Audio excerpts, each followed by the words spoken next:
Tem coisa que a gente carrega uma vida inteira no peito, sabe? Hoje, com meus 77 anos nas costas, decidi dividir com você o peso daquele segredo que marcou minha vida inteira. Era 1955. Eu tinha 8 anos. E nossa casa na Rua das Flores era a maior da vizinhança. Não por ser rica, mas porque abrigava uma família inteira. Minha avó escolástica, que era conhecida por Iaia, governava aquele pequeno reino com mão firme e olhar severo. Deus que me perdoe. Mas aquela senhora tinha um jeito de olhar que penetrava na alma da gente. Baixinha, sempre de vestido escuro e cabelo preso num coque apertado, ela era o que se podia chamar de matriarca. Nossa casa era dessas antigas, com corredor comprido, quartos enormes e um quintal que parecia não ter fim.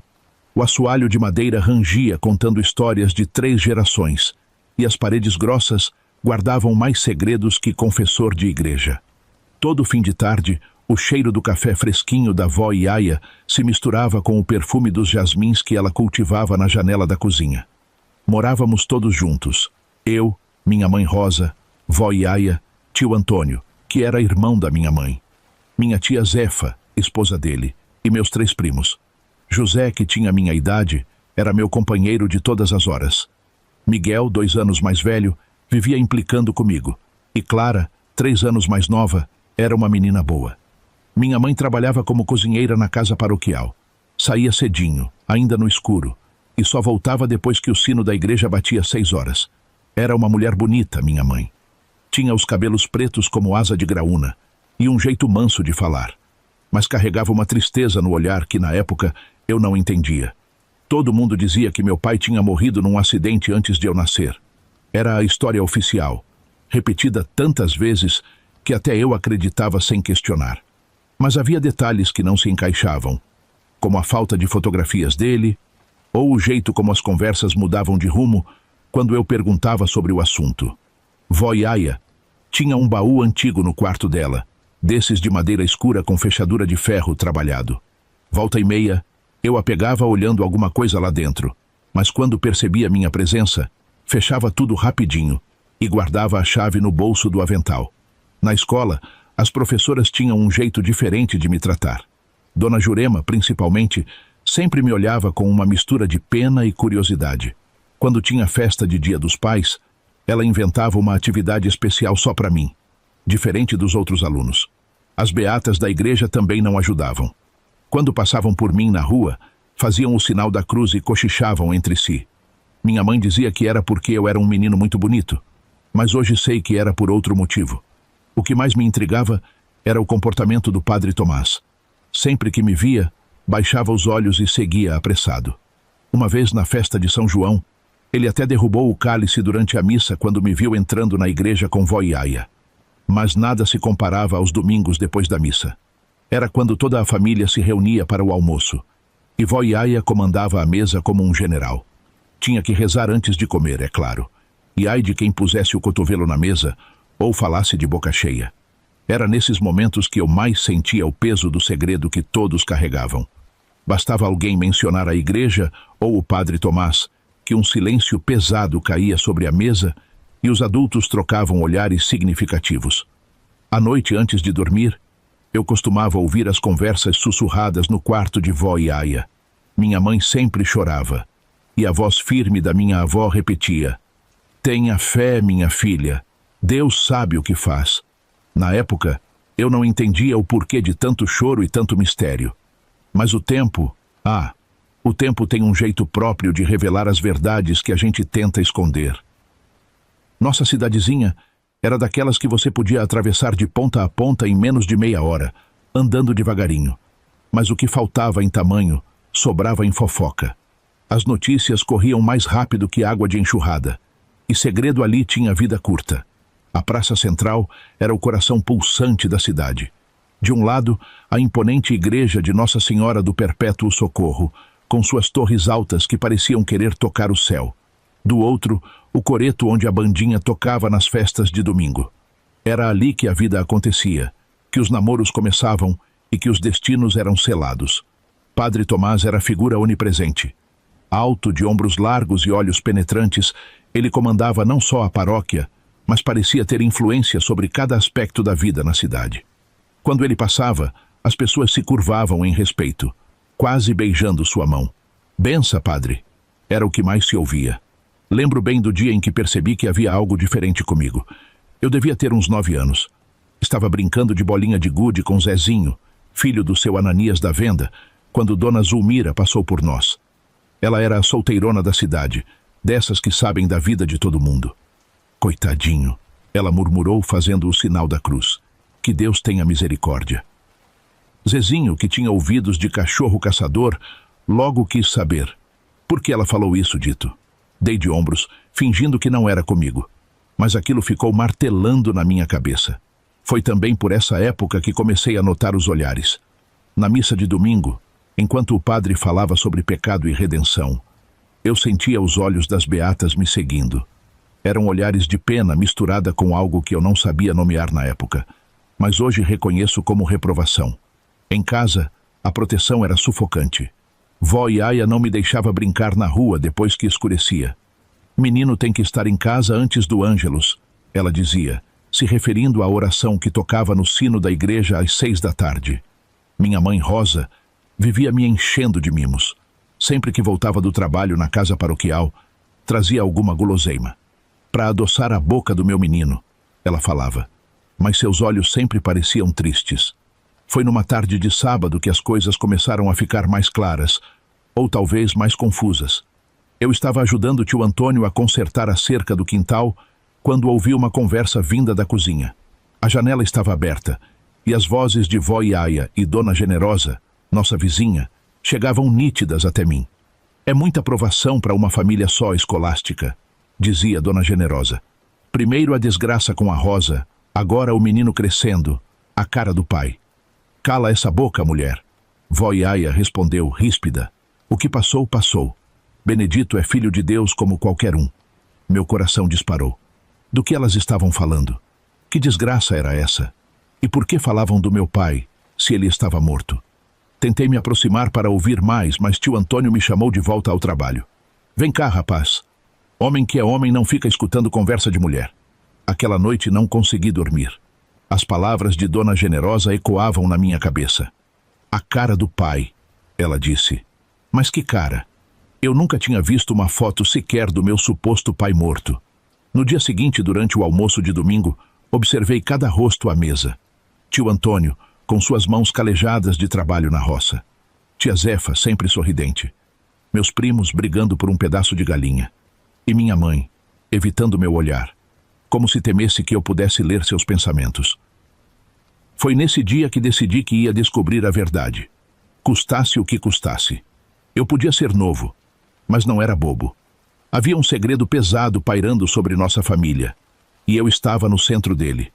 Na segunda-feira, na escola, prestei mais atenção aos cochichos. Cristina, a filha do prefeito, passou por mim no corredor e sussurrou para a amiga: "Olha lá o filho do pecado." Filho do pecado? O que isso significava? À noite, enquanto todos dormiam, saí na ponta dos pés até o quarto de vó e aia. O baú misterioso me chamava. Tentei abrir, mas estava trancado. Frustrado, voltei para a cama. Naquela noite, sonhei com um homem sem rosto, vestido de batina. Ele me estendia a mão, mas quanto mais eu tentava alcançar, mais ele se afastava. Acordei suado, com o coração aos pulos. No ano de 57, eu tinha acabado de completar 10 anos.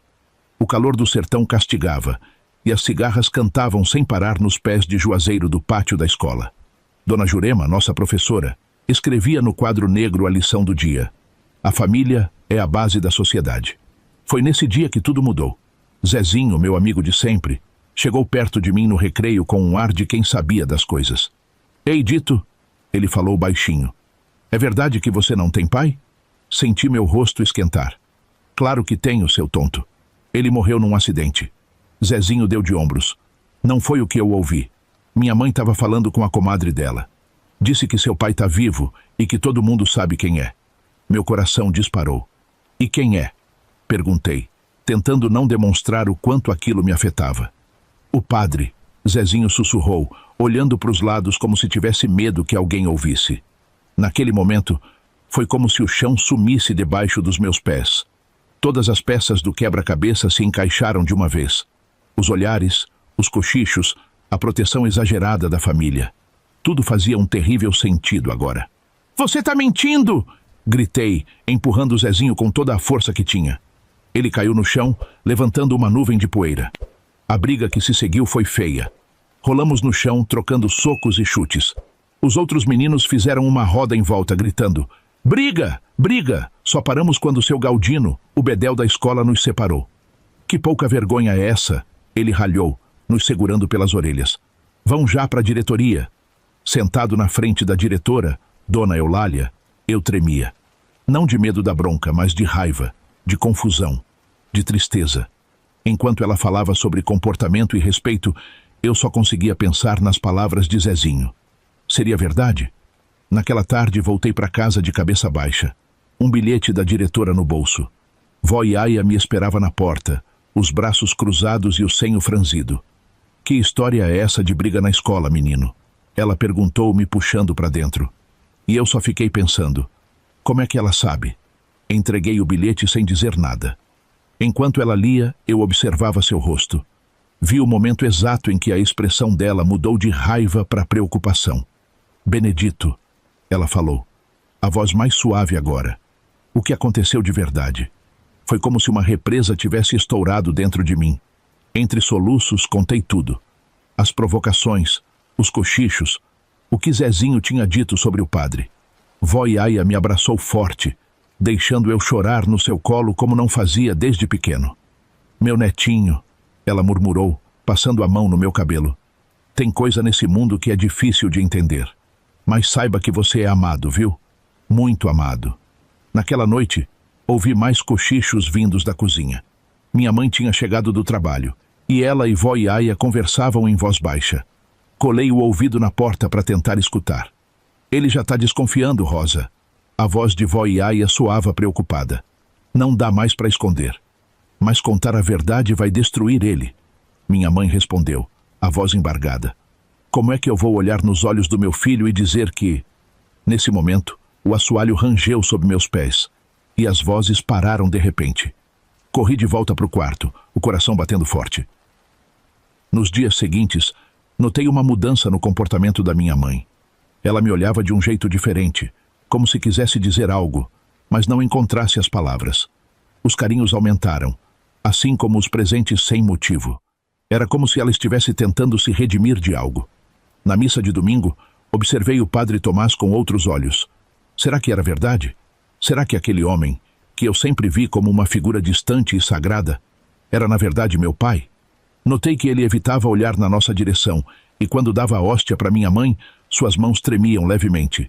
Foi numa tarde de sábado que finalmente criei coragem para confrontar minha mãe. Ela estava na cozinha, sovando um pão caseiro. "Mãe!" falei, a voz saindo mais fina do que eu queria. "Preciso te perguntar uma coisa." Ela se virou, limpando as mãos no avental. "O que foi, meu filho? É verdade que o padre Tomás é meu pai?" Por um momento ficamos ali, parados, olhando um para a cara do outro. "Quem te disse isso?" Ela perguntou, a voz mal saindo. "Todo mundo sabe, mãe. Só eu que não sabia." Ela se sentou na cadeira da cozinha, parecendo de repente muito velha e cansada. "Meu Deus!" ela murmurou. "Me conta tudo, mãe." Pedi, sentando ao lado dela. "Quero saber a verdade, por mais difícil que seja." "Meu filho," ela começou, a voz trêmula. "Eu era jovem e boba.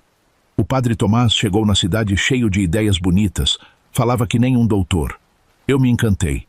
Ela fez uma pausa, respirando fundo. A gente se encontrava escondido. Eu achava que era amor de verdade.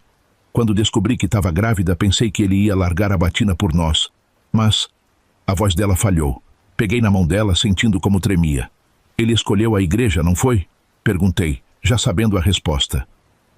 Minha mãe assentiu, as lágrimas escorrendo pelo rosto. Disse que tinha feito votos, que não podia abandonar sua vocação. Me mandou para longe para ter você. Quando voltei, inventamos a história do acidente. O silêncio que seguiu era pesado como chumbo. Tantas mentiras, tanto sofrimento, tudo para manter as aparências. "Mãe", falei depois de um tempo, "a senhora não tem culpa." Ela me olhou com os olhos marejados. "Você não me odeia?" "Nunca." respondi, abraçando ela forte. Daquele dia em diante, as coisas mudaram. O segredo estava ali, entre nós. Mas agora, era como se pudéssemos respirar um pouco melhor. A adolescência chegou feito um vendaval. Eu, com meus 13 anos, carregava não só as mudanças normais da idade, mas também o peso daquela verdade. As missas de domingo viraram um tormento. Eu ficava no fundo da igreja, braços cruzados, me recusando a ajoelhar ou cantar. Olhava para o padre Tomás no altar e sentia raiva, mas não posso negar. Também sentia curiosidade. Nossos olhares às vezes se cruzavam, e eu podia ver uma tristeza profunda nos olhos dele. Minha mãe sofria em silêncio. Muitas vezes a peguei chorando escondido ou olhando para o nada. Ela tentava compensar com mimos, como se pudesse apagar o passado com presentes. Meu menino, dizia, me abraçando forte, você é a coisa mais preciosa da minha vida. Foi nessa época que vó Iaia se tornou meu porto seguro. Numa tarde, depois de mais uma briga na escola, a encontrei na varanda descascando feijão. Tá com cara de quem comeu e não gostou, ela falou. Quer conversar? Vó, desabafei. Por que as coisas têm que ser assim? Ela suspirou. Meu filho, a vida às vezes é que nem esse feijão. Tem que descascar muito para chegar no que presta. Mas no final vale a pena. Mas não é justo, retruquei. Eu não pedi para nascer assim. Vó Iaia me olhou fundo nos olhos. E quem foi que disse que a vida é justa? O que importa não é como a gente nasce, mas o que a gente faz com o que tem. Aquelas palavras ficaram comigo. Aos poucos fui aprendendo a lidar com minha história. O dia em que completei 16 anos amanheceu como qualquer outro. O galo cantou cedo, o cheiro de café fresco invadiu a casa e vó Iaia já estava de pé, preparando o café da manhã especial para o aniversariante. Mas algo dentro de mim estava diferente. Naquele momento, tomei uma decisão que mudaria o rumo da minha vida. Eu preciso sair daqui, mãe. Dessa cidade, desses cochichos. Preciso encontrar meu próprio caminho. Vi o pânico nos olhos dela. Mas para onde você vai, Dito? Como? Para a capital. Vou terminar os estudos lá, trabalhar, me virar. Vó Iaia, sempre prática, já estava pensando à frente. Tem a prima Zulmira lá. Ela pode te acolher no começo. É lá que sua mãe ficou quando estava grávida de você. A notícia da minha decisão se espalhou pela família como fogo no mato seco. Tio Antônio tentou me convencer a ficar, falando das dificuldades da cidade grande. Meus primos ficaram entre a inveja e a preocupação. Na noite antes de partir, decidi passar pela igreja uma última vez. Não sei bem o que eu esperava, talvez um sinal, uma resposta para todas as minhas dúvidas. Quando cheguei perto da casa paroquial, vi uma luz acesa. Meu coração disparou. Era tarde, quase meia-noite. Me aproximei devagar, as folhas secas estalando sob meus pés. Foi então que ouvi vozes abafadas vindas de dentro. Uma delas eu reconheci na hora. Era o padre Tomás. A outra era a voz de um menino. Fiquei paralisado, o sangue gelando nas veias. Pela fresta da janela, vi o padre Tomás sentado numa poltrona. Ele estava nu em pelo. E ajoelhado na frente dele estava Pedrinho, o coroinha órfão que vivia por conta da caridade da igreja. Todos conheciam ele. Devia ter uns 10 ou 12 anos no máximo. O padre segurava a cabeça do menino com uma mão que estava com a boca dele naquele lugar, que você bem imagina, enquanto o padre falava sem parar. Eu não conseguia ouvir. Eram muitos sussurros e gemidos, vindo daquela boca maldita.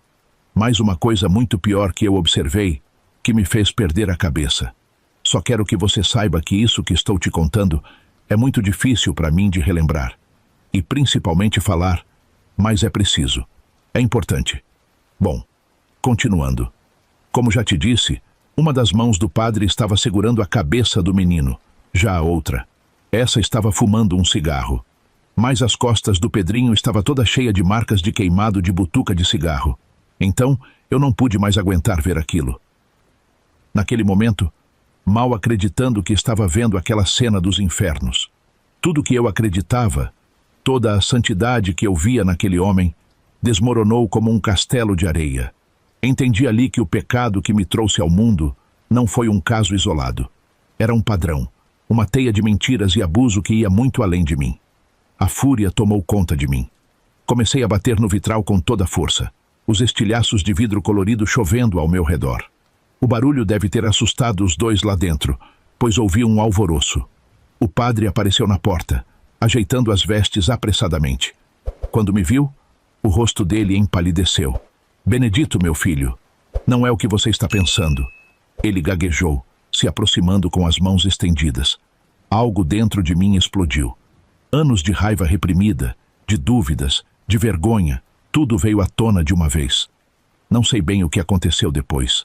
Só me lembro de gritar, de acusar, meus punhos encontrando carne e osso repetidamente. De repente, senti braços me puxando para trás. Pessoas tinham chegado, atraídas pelo barulho. Eu gritava tentando explicar o que tinha visto, mas minha voz se perdia no meio da confusão. Ele estava com o Pedrinho. Vocês não entendem? Ele é um monstro. Eu berrava, mas ninguém parecia me ouvir. Vi o padre sendo amparado, sangue escorrendo de seu nariz e todo o rosto, o olhar de mártir no rosto. As beatas o cercavam, lançando olhares de ódio na minha direção. Demônio! Ouvi alguém gritar. Como ousa atacar um homem de Deus? Não demorou muito para a polícia chegar. Fui arrastado para fora, ainda gritando acusações. As algemas geladas em meus pulsos pareciam selar meu destino. Enquanto era levado, vi Pedrinho parado na porta da casa paroquial, os olhos arregalados de medo e confusão. Na delegacia, tentei explicar o que tinha visto, mas as palavras pareciam vazias até para mim. Quem acreditaria no filho bastardo contra a palavra de um padre respeitado? Para eles, eu era só um encrenqueiro, um garoto problemático com raiva do mundo. Passei a noite na cela, ouvindo os comentários dos policiais. Esse aí sempre foi um problema, diziam. Coitado do padre Tomás, atacado por um ingrato desses. Ali naquela cela tinha um colchãozinho fino, com um cobertor mais fino ainda. Tinha também uma comadre, tão pequena que com um mijo já encheu. Na manhã seguinte, acordei com o barulho da cela sendo aberta. Vi vó Iaia, o tio Antônio, e minha mãe entrando, os rostos pálidos de preocupação. Nunca tinha visto eles tão assustados. Meu filho, o que foi que você fez? Minha mãe perguntou, a voz tremendo.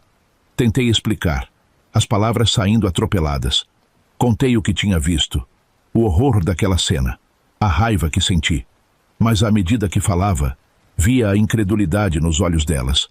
Benedito, você deve ter se enganado. Vó Iaia falou, balançando a cabeça. Padre Tomás é um homem de Deus. Ele nunca faria uma coisa dessas.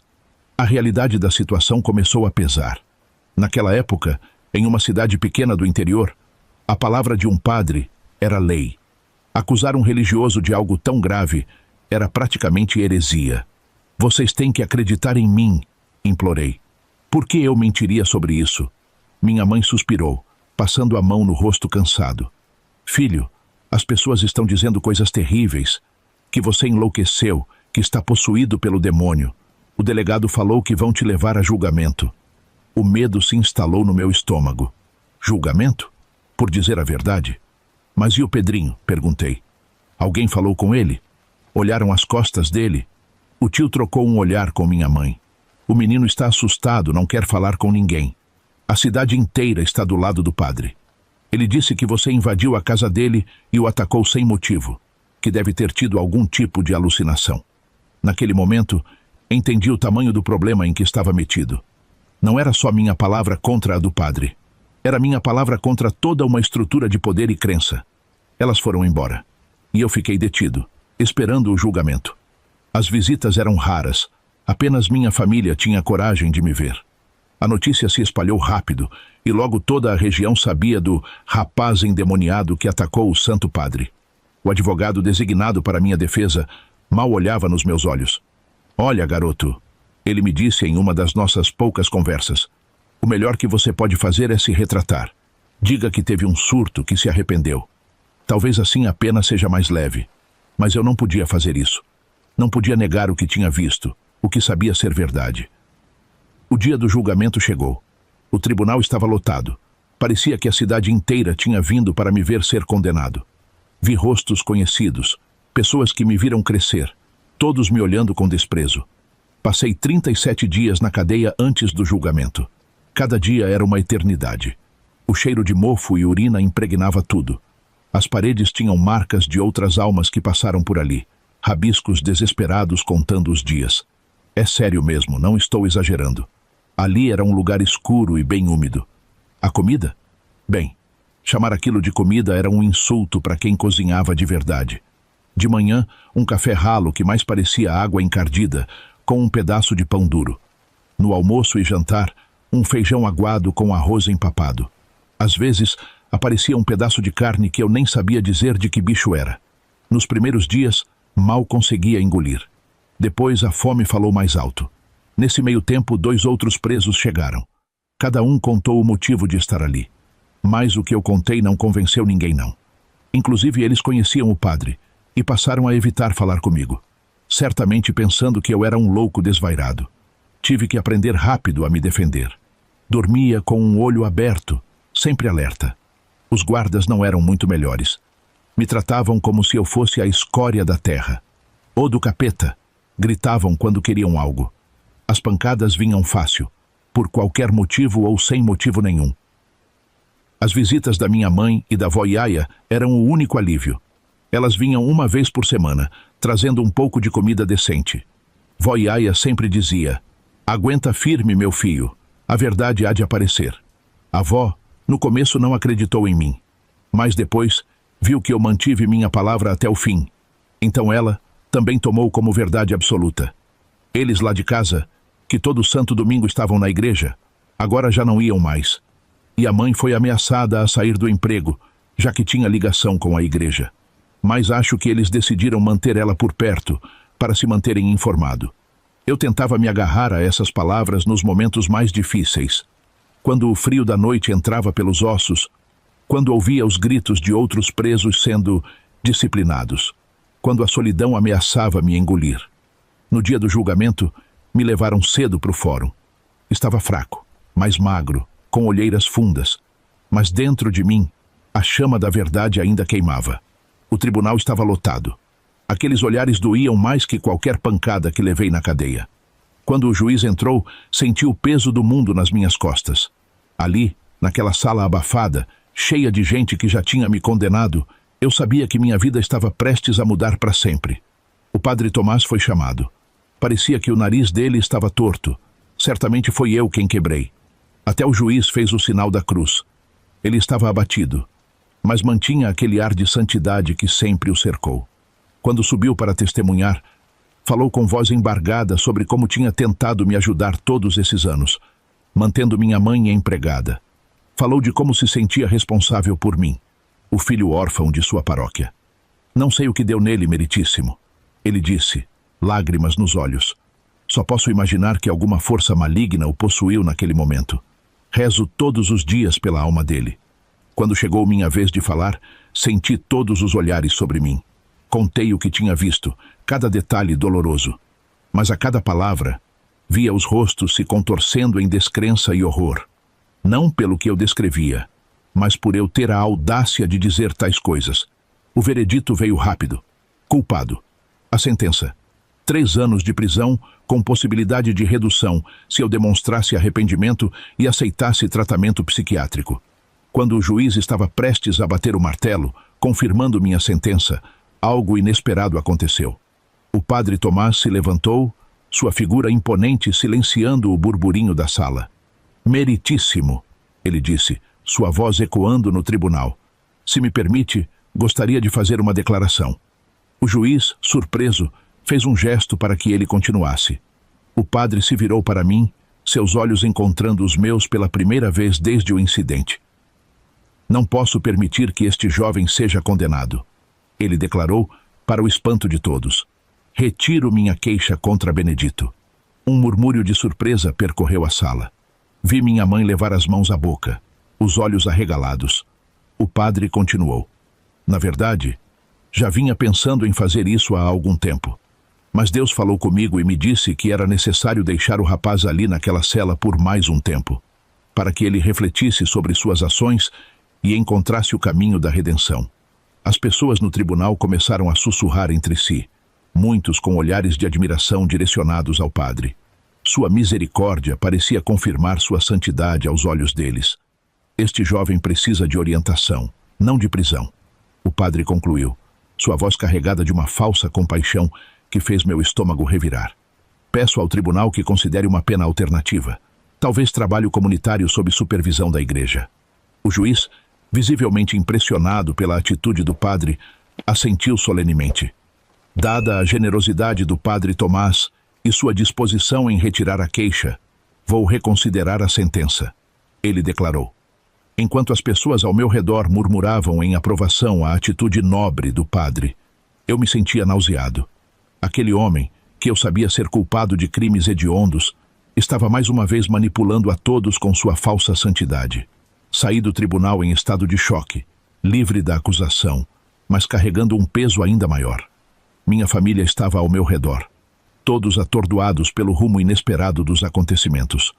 Os olhares das pessoas tinham mudado, não mais de condenação aberta. Parecia que eles estavam com expectativa, como se esperassem que eu visse a luz e me arrependesse. Mas havia algo que eu não conseguia entender, algo que me confundia profundamente. Durante anos, os cochichos e olhares na cidade sempre insinuaram que eu era filho do padre.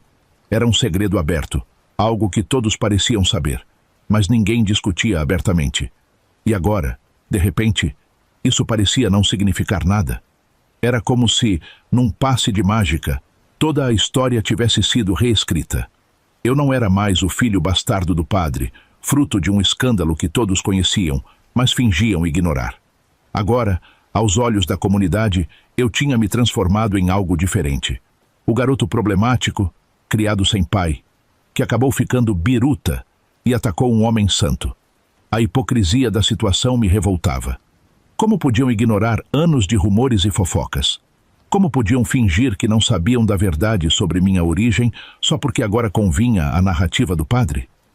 Era como se toda a cidade tivesse feito um pacto silencioso para esquecer o passado e aceitar essa nova versão dos fatos.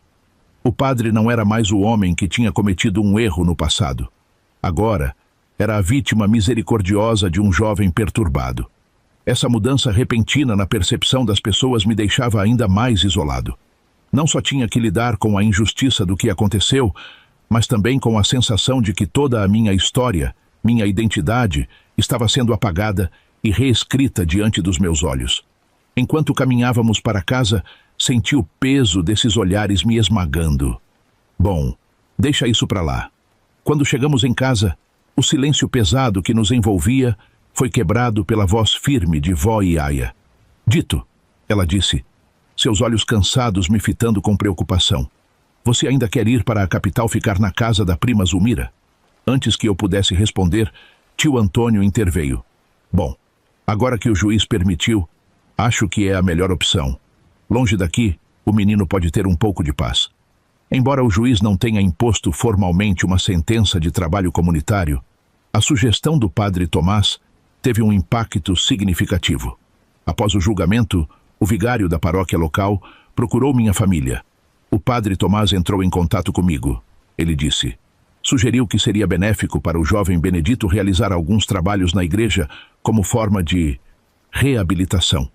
Não era uma ordem judicial, mas ficou claro que recusar poderia trazer consequências para minha família. Minha mãe, temendo represálias, concordou relutantemente.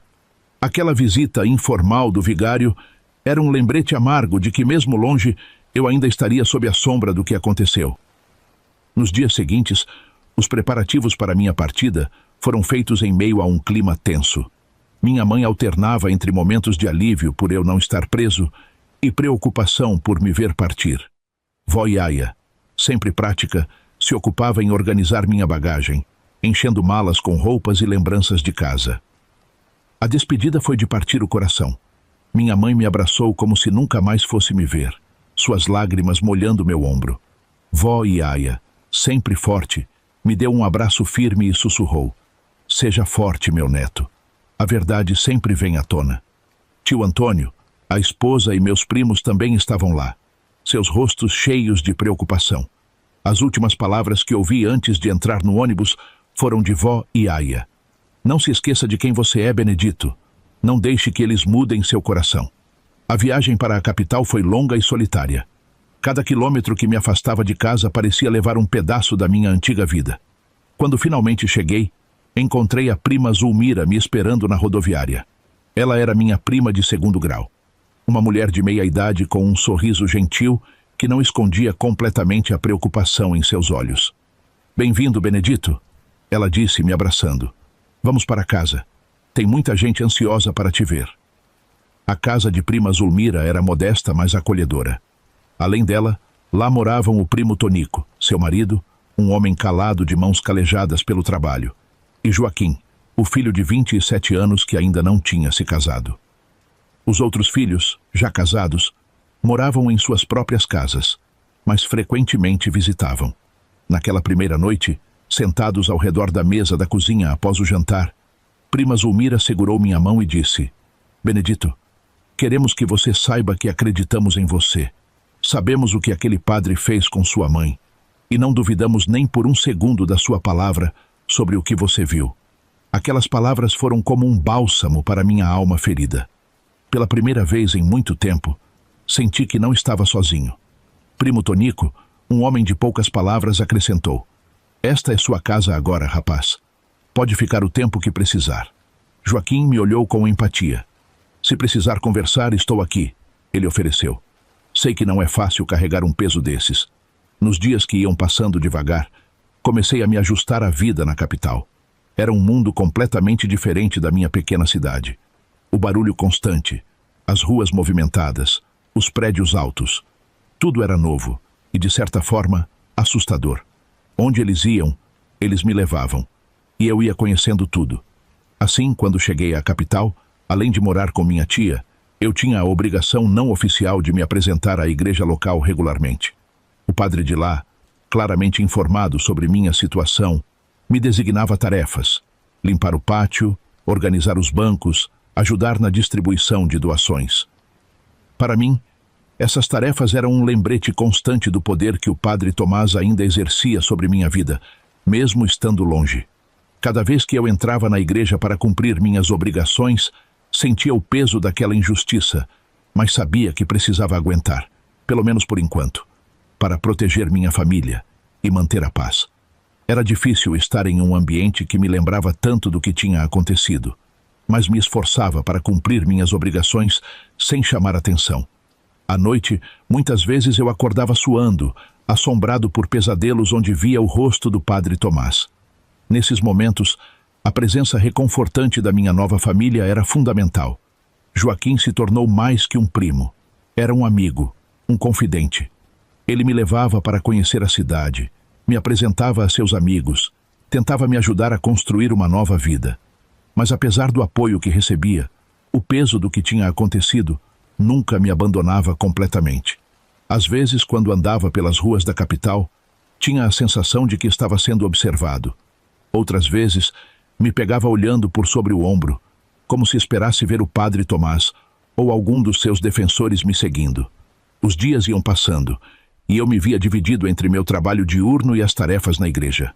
No início, eu ia à igreja 4 vezes por semana.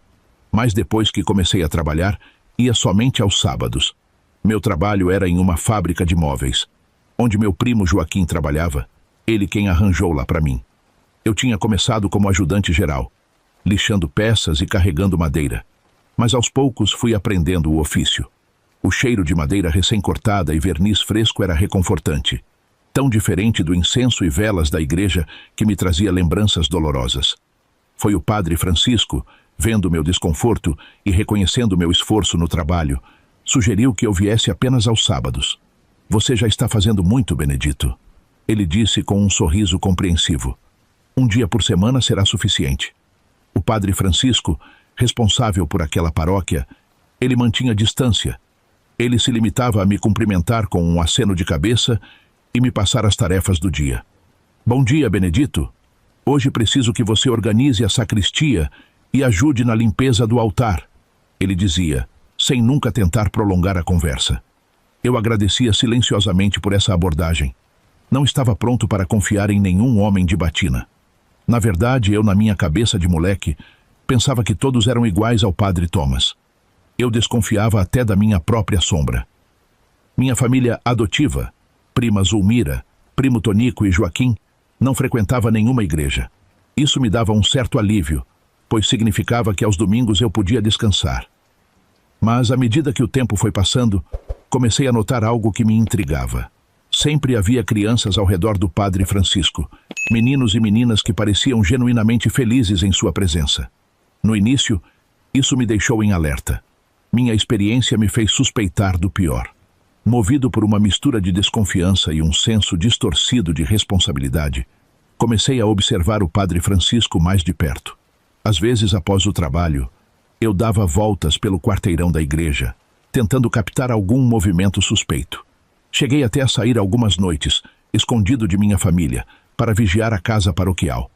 Foi durante uma dessas missões de vigilância que tive meu primeiro choque de realidade. Vi o Padre Francisco saindo tarde da noite, acompanhado de um garoto. Meu coração acelerou, pensando que tinha confirmado minhas suspeitas. Segui eles discretamente, pronto para intervir se fosse necessário. Para minha surpresa, eles foram direto para o hospital local. Lá dentro, vi o padre consolando o garoto enquanto este chorava ao lado do leito de uma mulher. Presumi que fosse sua mãe. Aquela cena me deixou confuso. Não era o que eu esperava ver. Comecei a prestar mais atenção nas conversas ao meu redor. Ouvi histórias sobre como o Padre Francisco ajudava famílias necessitadas, como organizava aulas de reforço para crianças com dificuldades na escola, como visitava os doentes no hospital, sempre arrecadando doações dos ricos para passar adiante a quem precisava. Decidi então me aproximar de alguns dos garotos que frequentavam a igreja. Com cuidado, fiz perguntas sutis sobre o padre. Para minha surpresa, só ouvi coisas boas. O Padre Francisco me ajudou a melhorar minhas notas, disse um. Ele convenceu meu pai a parar de beber, contou outro. Aos poucos, uma realidade incômoda começou a se formar na minha cabeça. Nem todos os padres eram como aquele que tinha arruinado minha vida. O Padre Francisco parecia ser genuinamente bom, dedicado a ajudar sua comunidade.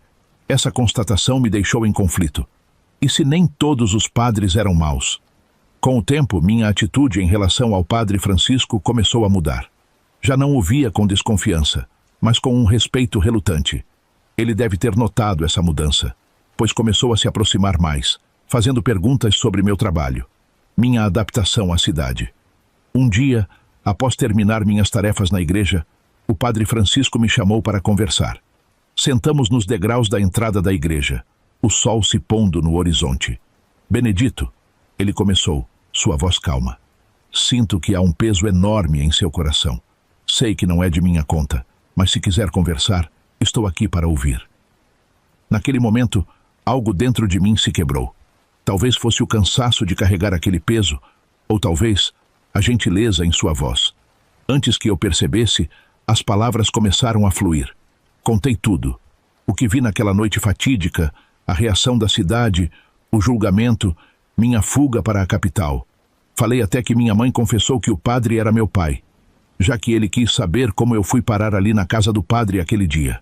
O Padre Francisco mantinha os olhos arregalados, mal piscando. Quando terminei, ele colocou uma mão em meu ombro, um gesto que normalmente me faria recuar, mas que naquele momento trouxe conforto. Benedito, ele disse, eu acredito em você. O que aconteceu com você é imperdoável. Uma traição não só a você e sua família, mas a tudo que a igreja deveria representar. O que chegou até mim não foi bem essa história, meu filho. É por isso que eu sempre digo, para sempre ouvir as duas versões da história. Ficamos ali, em silêncio, por um longo tempo. Nos meses que se seguiram, minha relação com o Padre Francisco se aprofundou. Ele se tornou um mentor, um amigo. Nunca tentou me converter ou me forçar a voltar para a igreja, além das minhas tarefas obrigatórias. Em vez disso, ele me ofereceu um ouvido atento e conselhos sábios quando eu precisava. Através dele, comecei a ver que não se pode generalizar as pessoas. Depois de muitas conversas com o Padre Francisco, percebi que ele estava tão perturbado quanto eu com a história do Padre Tomás. Uma noite, após o trabalho na fábrica de móveis, o Padre Francisco mandou me chamar para uma conversa séria. Benedito, ele começou, seu rosto grave à luz fraca do escritório paroquial. Estive pensando muito sobre o que você me contou nesses últimos meses. E eu mal consigo dormir, de tanto que penso nisso. Não podemos deixar isso continuar. O que o senhor sugere, padre? Tenho alguns contatos de confiança na sua cidade natal. Pessoas discretas, que podem manter um olho no Padre Tomás sem levantar suspeitas. A ideia de alguém vigiando o Padre Tomás me deu um estranho sentimento de satisfação. Eu sabia bem que eles iriam descobrir algo, cedo ou tarde. E se eles virem algo? Perguntei. Então teremos evidências, respondeu o Padre Francisco. Mas precisamos ser cautelosos. Acusar um padre é algo muito sério, especialmente sem provas concretas. Nos meses seguintes, o Padre Francisco manteve contato regular com seus informantes. Eu continuava meu trabalho na fábrica e minhas tarefas de sábado na igreja, tentando levar uma vida normal, mas sempre com um ouvido atento a qualquer notícia da minha cidade natal. Nesse tempo, eu já com 17 anos, conheci uma moça maravilhosa. Era a Dinorá. Ela trabalhava na mercearia do seu Juvenal, perto da fábrica de móveis onde eu estava empregado. Todos os dias, na hora do almoço, eu passava por lá para comprar uma fruta ou um pão, só para ter a chance de ver ela. Dinorá era um ano mais nova que eu, com cabelos negros que caíam em cachos sobre os ombros e olhos cor de mel. Sua risada era contagiante, e logo percebi que estava procurando desculpas para visitar a mercearia com mais frequência. Um dia, criei coragem e a convidei para um passeio no domingo. Para minha alegria, ela aceitou. Passamos a tarde caminhando pelo parque da cidade, conversando sobre nossas vidas, nossos sonhos. Pela primeira vez em muito tempo, me senti como um adolescente normal, sem o peso do meu passado me puxando para baixo. Conforme os dias se passaram, Dinorá e eu nos aproximamos cada vez mais. Ela era doce e compreensiva, e aos poucos fui me sentindo seguro o suficiente para compartilhar partes da minha história com ela. Para minha surpresa, ela não recuou. Pelo contrário, seu apoio e compreensão só fortaleceram a nossa relação. Depois de algumas semanas de namoro, decidi que era hora de apresentar ela à minha família. Combinei com a prima para a gente fazer um almoço de domingo. No dia marcado, Dinorá apareceu, linda em um vestido florido e uma fivela dourada nos cabelos.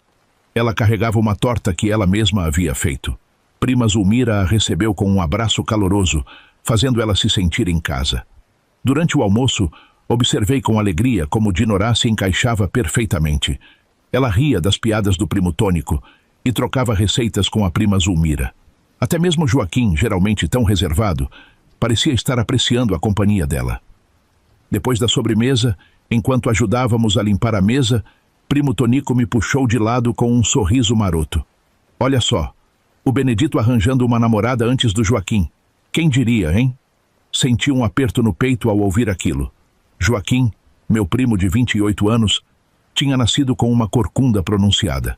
Apesar de ser inteligente, gentil e ter um bom cargo lá na fábrica de móveis que eu também trabalhava. Sua condição física sempre afastou as mulheres. Ele vivia bem com os pais, tinha seu trabalho e seus hobbies, mas eu sabia que, no fundo, ele sentia falta de uma companheira. Ah, deixa disso, primo Tonico, respondi, tentando mudar de assunto. Não queria que Joaquim ouvisse e se sentisse mal. Naquela noite, enquanto acompanhava Dinorá até em casa, senti uma felicidade que não experimentava há anos. Ela segurou minha mão e disse: "Sua família é maravilhosa, Dito." Depois disso, chegou a minha vez de conhecer oficialmente a família de Dinorá. Bem, eu já os conhecia de vista, lá da mercearia do seu Juvenal. Mas um jantar oficial como namorado da Dinorá era algo completamente diferente. Na noite marcada, vesti minha melhor camisa e, com o coração aos pulos, bati à porta da casa deles.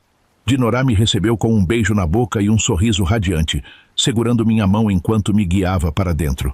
A casa era simples, mas acolhedora, cheia de fotos de família nas paredes. O cheiro delicioso de comida caseira preenchia o ar. Seu Antônio, pai de Dinorá, me cumprimentou com um aperto de mão firme, seus olhos me avaliando com curiosidade. Dona Cida, a mãe, me abraçou como se já me conhecesse há anos. Ela tinha 4 irmãos. Só um era mais velho que ela. O Marcelo, ele fazia faculdade para ser professor. Eu achei aquilo o máximo. Nunca tinha conhecido ninguém que fizesse faculdade. Durante o jantar, percebi que meu nervosismo inicial ia se dissipando. Era muita gente falando junto, seu Antônio. Apesar do jeito sério, tinha um senso de humor seco que me fazia rir. Dona Cida não parava de me oferecer mais comida, preocupada que eu não estivesse comendo o suficiente. No fim da noite, quando já estava me despedindo, seu Antônio me chamou de lado. Seu rosto estava sério e senti um frio na barriga. "Olha, rapaz", ele disse, sua voz grave e os olhos fixos nos meus. "A Dinorá é nossa menina dos olhos. Vejo que você é um bom moço e que gosta dela de verdade." Ele fez uma pausa, seu olhar endurecendo. "Mas se você magoar ela, nem queira saber o que vou fazer com você. Entendeu bem?" Engoli em seco, sentindo o peso daquela ameaça velada. Seu Antônio não era um homem grande, menor que eu, inclusive, mas naquele momento ele parecia imenso. "Sim, senhor", respondi, minha voz saindo um pouco mais aguda do que eu gostaria. "Eu jamais faria algo para magoar a Dinorá. O senhor tem minha palavra." Ele me encarou por mais alguns segundos, como se estivesse medindo a sinceridade das minhas palavras. Então, tão rápido quanto tinha aparecido, a expressão severa se desfez em um sorriso. "Bom", ele disse, dando um tapinha no meu ombro. "Então não teremos problemas. Seja bem-vindo à família, rapaz." Saí de lá naquela noite com sentimentos misturados. Por um lado, estava feliz por ter sido aceito. Por outro, as palavras de seu Antônio ecoavam em minha mente, me lembrando da responsabilidade que eu estava assumindo. Mas uma coisa eu sabia com certeza. Eu amava a Dinorá e faria de tudo para nunca decepcionar ela ou a sua família. Foi numa tarde de sábado, 4 meses depois da nossa conversa inicial, que o padre Francisco me chamou com urgência. Seu semblante estava sério, quase apreensivo. "Benedito", ele disse em voz baixa, olhando ao redor para garantir que ninguém nos ouvia. "Recebi informações delicadas sobre o padre Tomás. Naquela época, denúncias contra padres eram tratadas com um silêncio quase absoluto. A igreja controlava rigidamente qualquer tipo de escândalo, especialmente algo tão grave. Um conhecido meu", continuou o padre Francisco, "conseguiu conversar e conquistar a confiança do Pedrinho. O menino estava assustado, mas revelou algumas coisas preocupantes, muito revoltantes. Naquela época, denúncias contra padres eram tratadas com um silêncio quase absoluto. A igreja controlava rigidamente qualquer tipo de escândalo, especialmente algo tão grave. "Benedito", o padre Francisco disse, sua voz carregada de uma indignação contida. "Nossos contatos flagraram o padre Tomás em situações comprometedoras. Pedrinho, aquele mesmo órfão que você viu com o padre naquela noite, antes do padre terminar de falar, eu cortei as palavras dele. Eu já tinha entendido. Sabia quem era o Pedrinho. O que exatamente viram?" Perguntei, sentindo meu estômago revirar. "Flagramos cenas impróprias", disse o padre Francisco, escolhendo as palavras com cuidado. "Momentos em que o padre Tomás estava sozinho com crianças em situações que não deveriam acontecer. Inicialmente, os contatos do padre Francisco apenas observaram, sem revelar nada a ninguém. Anotaram detalhadamente em cadernetas pequenas datas, horários, locais, descrições de comportamentos suspeitos. Nada que pudesse chamar atenção. Conversas aparentemente casuais com pessoas próximas à igreja, olhares discretos, anotações feitas longe de qualquer suspeita. Por isso estavam demorando tanto. Eram informações colhidas com a cautela de quem sabe que um movimento em falso poderia fazer tudo desmoronar. Nenhuma prova física, apenas relatos e observações cuidadosas que, somadas, formavam um quadro cada vez mais claro dos abusos do padre Tomás. "E o Pedrinho?", perguntei. "Decidimos conversar com ele em particular", explicou o padre Francisco. "Conquistamos a confiança do menino. Revelamos o que tínhamos visto, mostramos que sabíamos o que estava acontecendo. No primeiro momento, Pedrinho ficou apavorado. Tremendo, disse que não teria coragem de revelar nada. Tinha medo de represálias, de não ser acreditado. Prometemos proteger ele", continuou o padre. "Garantimos que ele não estaria sozinho, que o ajudaríamos." Foi então que Pedrinho começou a contar. Primeiro hesitante, depois com mais detalhes. Não só sobre si, mas sobre outros meninos e meninas. "Mais crianças, padre? Meu Deus do céu! Quantas vítimas?", perguntei. 16, respondeu o padre Francisco. 16 crianças que tiveram sua infância destruída. Eu quase caí para trás. A brutalidade da revelação me deixou sem palavras. E era só isso. Eles já sabiam de tudo. E agora iriam tomar as devidas providências. Demorou. Meses se passaram. Pedrinho e outras crianças finalmente ganharam coragem para denunciar formalmente. Primeiro na diocese, depois na delegacia local. O delegado, inicialmente cético, mudou de postura quando viu os depoimentos das crianças. As marcas nos corpos, os relatos consistentes vinham de meninos e meninas que moravam na casa de acolhimento da Berenice. A casa ficava no quarteirão dos fundos da igreja, um casarão antigo onde Dona Berenice, uma senhora viúva respeitada na cidade, acolhia crianças pobres e órfãs. O padre Tomás sempre foi visto como um benfeitor, ajudando com doações, levando as crianças para passeios, empregando elas na igreja e comunidade. Mas era justamente ali, naquele lugar visto como um refúgio, que o padre escolhia suas vítimas. Crianças sem família, sem recursos, sem quem as defendesse. Meninos e meninas entre 8 e 14 anos que dependiam completamente da caridade da igreja e da Dona Berenice. Crianças que ninguém iria questionar. Crianças que ninguém iria acreditar. O bispo, pressionado pelos documentos e pelo escândalo iminente, não teve escolha senão tomar providências. Numa reunião sigilosa com o delegado e alguns padres de confiança, decidiram afastar Padre Tomás imediatamente. A notícia se espalhou pela cidade do interior como um rastilho de pólvora, tanto que minha mãe, não aguentando a pressão, decidiu me visitar na capital, trazendo as últimas fofocas. Chegou numa tarde ensolarada, e a prima Clara veio junto. Que alegria ver aquelas duas. Senti um aperto no peito de saudade de casa. A Clarinha era como uma irmã que eu nunca tive. Sempre fora assim desde pequenos, crescendo juntos naquela casa cheia de gente. Bom, ela e os irmãos também eram como irmãos para mim. Miguel, que sempre me implicava. José, meu parceiro de todas as horas. Mas a Clara, ela tinha algo especial. Sempre me defendeu, sempre esteve ao meu lado. Foi muito bacana a mãe ter ido. Afinal, a última vez que ela esteve na capital foi quando estava grávida de mim.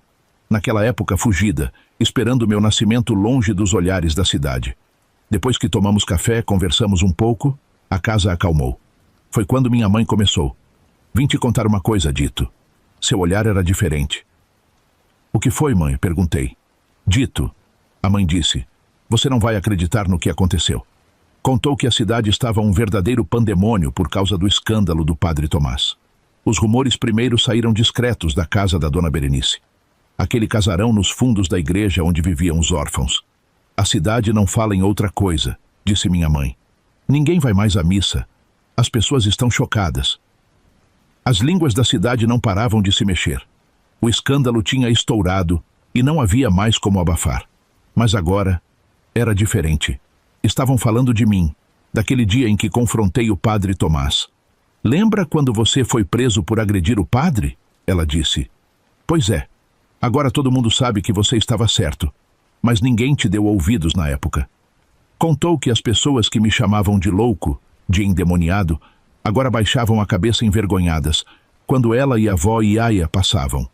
As mesmas beatas que me olhavam com desprezo, que fizeram um sinal da cruz quando me olhavam, agora cochichavam nos cantos. Dizem que você foi o único que teve coragem, continuou minha mãe, que foi preso injustamente. O escândalo era maior do que qualquer um poderia imaginar. 16 crianças, 16 vidas marcadas para sempre. Levei minha mãe para conhecer a Dinorá e a família dela. Queria que ela visse como minha vida tinha mudado, como encontrei pessoas que me apoiavam. No sábado à noite, eu combinei com a mãe. Vamos à missa, sugeri. Desde tudo o que aconteceu, eu nunca mais tinha participado de uma. Mas o padre Francisco era diferente. Ele me ajudou a encontrar a verdade. Expliquei para minha mãe. Quando entramos na igreja, senti ansiedade e paz. A missa fluiu tranquila. O padre Francisco celebrava com uma serenidade que me acalmava. Nada comparado ao peso opressivo que sentia nas missas com o padre Tomás. Depois que todos foram embora, resolvi apresentar o padre Francisco à minha mãe. A Dinorá estava com a gente. A mãe estava um pouco desconfiada no início, mas depois agradeceu ao padre. Se não fosse a atitude dele, o padre Tomás ainda estaria lá na cidade tocando o terror nas crianças. Ela percebeu que o padre Francisco estava realmente do nosso lado, lutando pela justiça. Foi nesse dia que o padre nos contou que o delegado abriu um inquérito formal, que o padre estava exilado em um lugar que ninguém sabia, até segunda ordem. As crianças, acompanhadas de seus representantes da igreja, prestaram depoimentos detalhados. Cada relato confirmava os anteriores. Padre Tomás foi convocado para explicações.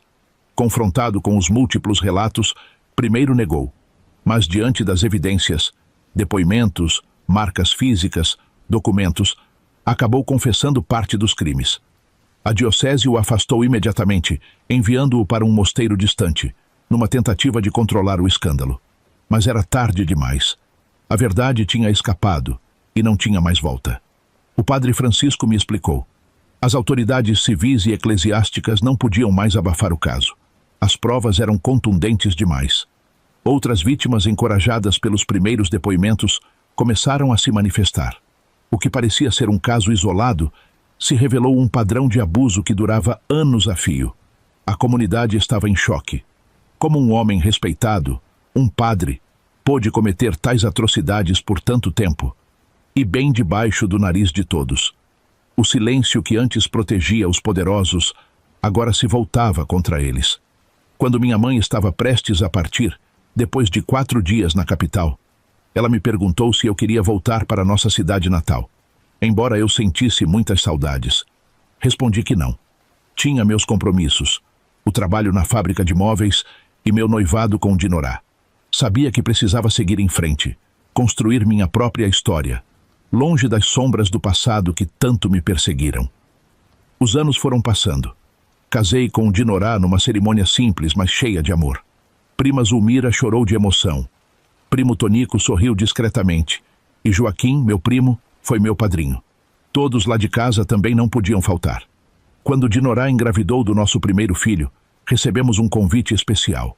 Vó Iaia, com sua sabedoria e determinação, havia preparado uma casa para nós na minha cidade natal. Meu neto merece voltar de cabeça erguida, dizia ela para todos. A história daquela casa começou muito antes de eu nascer, escondida no baú antigo de vó Iaia. Uma história de dor, amor e sacrifício que só descobri anos depois, quando ela me contou tudo. Aquele baú guardava uma escritura. Esse era o segredo da avó. Uma grande propriedade, herança do pai de vó Iaia, meu bisavô Venceslau. Era um fazendeiro influente e cruel. Um homem que usou seus contatos para enviar o genro, meu avô, para a guerra. Um homem que destruiu o casamento de sua própria filha. Vó Iaia contava com os olhos marejados como seu marido, um homem bom e trabalhador, que ela amava muito. Foi arrancado de sua vida, forçado a lutar numa guerra que não era sua, deixando para trás uma esposa jovem e 2 filhos pequenos, e nunca mais voltou. No baú, além da escritura, guardava cartas e fotos amareladas. Cartas de amor que meu avô escreveu e que nunca foram enviadas. Cada palavra era um grito de amor, de saudade, de esperança de voltar para casa. O meu bisavô, em seu leito de morte, arrependido, entregou tudo à vó Iaia. Durante anos, vó Iaia se recusou a aceitar a herança do pai. Aquela casa representava a dor, a traição, a perda do amor de sua vida. O documento ficou guardado, um fantasma silencioso em meio às suas memórias mais dolorosas. Mas a vida tem seus próprios caminhos. Quando viu a necessidade da família, filhos crescendo, netos precisando de apoio, ela tomou uma decisão que mudaria tudo. Venderia a casa. Não por amor ao pai, mas por amor à família que construiu. O dinheiro da venda foi distribuído com o coração. Um pouco para cada filho, para cada neto. Comprou terras, ajudou em estudos, construiu casas. E para mim, preparou aquela casa onde Dinorá e eu começaríamos nossa família. A gente não recusou, já que estávamos morando de aluguel, em uma casa pequena, e ainda era nos fundos. A casa era um presente de vó Iaia, nova, espaçosa, não muito longe da casa da família. Cada detalhe tinha sido cuidadosamente planejado, desde os móveis até as cortinas rendadas que ela mesma havia escolhido. Lembro de quando entramos pela primeira vez. A casa era de madeira, o cheiro bom de verniz, que inclusive fez a Dinorá passar até mal. Mas aquela casa representava mais que um teto. Era a transformação de uma dor antiga em esperança para a nova geração. Nossa chegada ali na cidade foi muito emocionante. Como seríamos recebidos após tudo o que aconteceu? A resposta veio rápida. Alguns habitantes me cumprimentavam com lágrimas nos olhos, pedindo desculpas pelo julgamento e preconceito. Desculpe, Dito, diziam. Sempre soubemos que você estava certo, mas tivemos medo de falar. Pensei comigo, que mentira. Dava para ver que acreditavam cegamente naquele padre. Mas relevei, não queria discussão. Outros baixavam os olhos quando passávamos, envergonhados pelo silêncio. O peso da verdade finalmente tinha alcançado eles. Percebia nos olhares o remorso, a vergonha de terem me condenado sem ao menos me ouvirem. Montei minha oficina de marcenaria num pequeno galpão nos fundos da casa. Dinorá me ajudava nas finanças e cuidava dos nossos 4 filhos com amor e dedicação. Primeiro veio João, um menino forte e determinado, com mãos hábeis para a marcenaria. Depois, Pedro, sempre com um livro debaixo do braço, sonhando em ser professor, igual ao tio, irmão da Dinorá.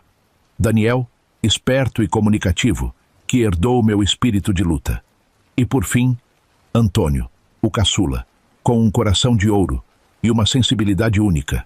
4 meninos, imagina só, que cresceram ouvindo a história do pai, não como uma ferida, mas como um testemunho de coragem. Ensinei a eles que a verdade, por mais dolorosa que seja, sempre prevalece. Que o silêncio pode machucar mais que qualquer palavra e que a honestidade é o caminho mais importante. Minha mãe, Rosa, encontrou a felicidade novamente. Aos 44 anos, casou com seu Geraldo, um viúvo bondoso que a tratava como um tesouro precioso. Para surpresa de todos, ela engravidou. Nasceu Margarida, uma menina que iluminou nossa família com sua presença. O parto de Margarida foi dramático.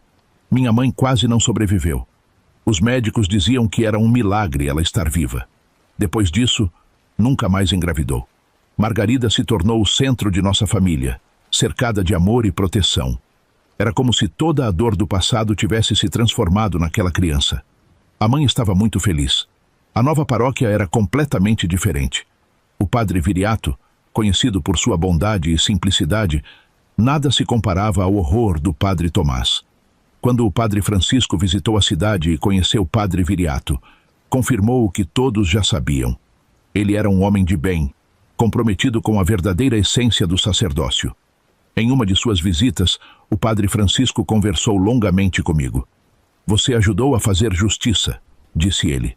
Aquelas crianças podem ter uma chance de recomeçar graças à sua coragem. Anos se passaram e o Pedrinho cresceu.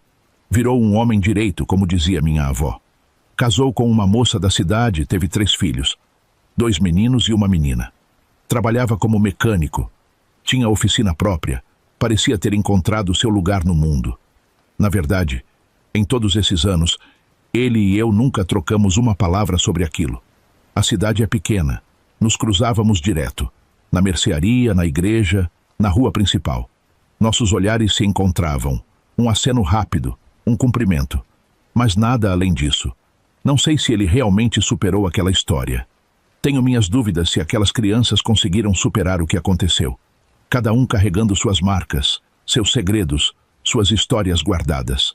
Mas sempre rezei para que tenham encontrado paz, que tenham conseguido transformar aquela dor em força, que tenham aprendido que não são definidos pelo que sofreram, mas pelo que escolheram ser depois.